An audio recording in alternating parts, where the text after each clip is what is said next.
राजस्थान में विधानसभा चुनाव से पहले सियासत गर्मा गई है। बीजेपी कांग्रेस से सत्ता छीनने के लिए हर संभव कोशिश कर रही है। इस कड़ी में एक ऐसी नेता का नाम बार बार लिया जा रहा है जो पार्टी की कद्दावर नेता और पूर्व मुख्यमंत्री वसुंधरा राजे सिंधिया की तरह राज परिवार से ताल्लुक रखती हैं। महिला हैं और वसुंधरा की तरह उसी राजपूत समुदाय से आती हैं जिसका राज्य की 85 विधानसभा सीटों पर दबदबा है। उस नेता का नाम है दिया कुमारी।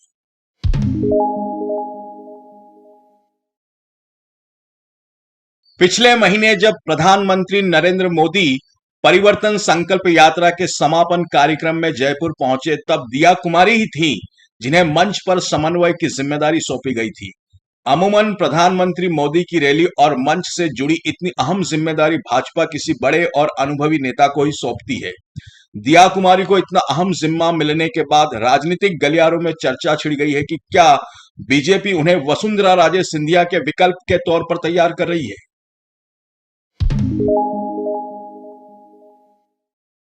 52 वर्षीय दिया कुमारी जयपुर के आखिरी महाराजा मानसिंह द्वितीय की पोती हैं और खुद राजकुमारी हैं। दिया कुमारी के बेटे पद्मनाभ सिंह अभी जयपुर के महाराजा हैं।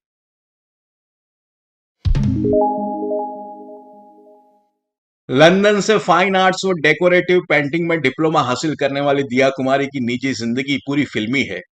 साल 1997 में जब उन्होंने नरेंद्र सिंह नाम के शख्स से शादी का फैसला किया तो खासा हंगामा मचा। वजह, नरेंद्र सिंह किसी राज परिवार या रसूख वाले खानदान से ताल्लुक नहीं रखते थे। दिया के परिवार वाले इस शादी के खिलाफ थे। ऐसे में उन्होंने दिल्ली की एक कोर्ट में गुपचुप तरीके से शादी कर ली थी। हालांकि साल 2019 में दिया कुमारी और नरेंद्र सिंह तलाक लेकर अलग हो गए।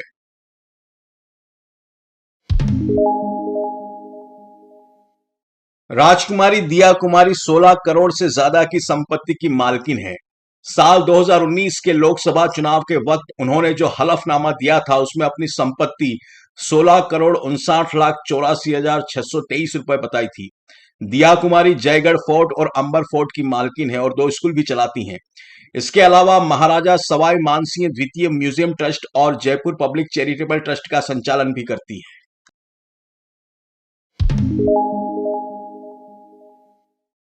साल 2013 में जिस वक्त नरेंद्र मोदी के राष्ट्रीय राजनीति में आने की चर्चा चल रही थी, ठीक उसी वक्त दिया कुमारी ने बीजेपी ज्वाइन की थी। जयपुर में नरेंद्र मोदी और वसुंधरा राजे की मौजूदगी में वह बीजेपी में शामिल हुई थी। बीजेपी में आने के बाद वह सवाई माधोपुर सीट से चुनाव लड़ी और जीती। इसके बाद साल 2019 में राजसमंद लोकसभा सीट से चुनाव जीतकर दिल्ली पहुंची।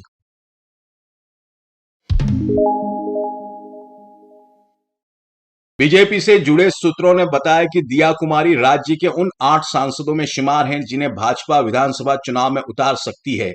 ऐसी चर्चा है कि दिया कुमारी को सवाई माधोपुर सीट से विधानसभा चुनाव लड़ाया जा सकता है। यहीं से उन्होंने अपने राजनीतिक करियर की शुरुआत की थी। राजस्थान की राजनीति के जानकार और वरिष्ठ पत्रकार ताभिन्न अंजुम कहती हैं, यह सच है कि वसुंधरा और दिया कुमारी राज परिवार से ताल्लुक रखती हैं और दोनों राजपूत समुदाय से हैं। लेकिन यह देखने वाली बात होगी कि क्या दिया कुमारी को भी पार्टी से वैसा ही सपोर्ट मिल पाता है जैसा कभी वसुंधरा राजे को मिला था। वह आगे कहती हैं, तब भैरों सिंह शेखावत ने खुद आगे बढ़कर वसुंधरा को राजस्थान की कमान दी थी। अब देखने वाली बात होगी कि क्या दिया कुमारी के साथ भी वैसा ही कोई मजबूत नेता खड़ा है।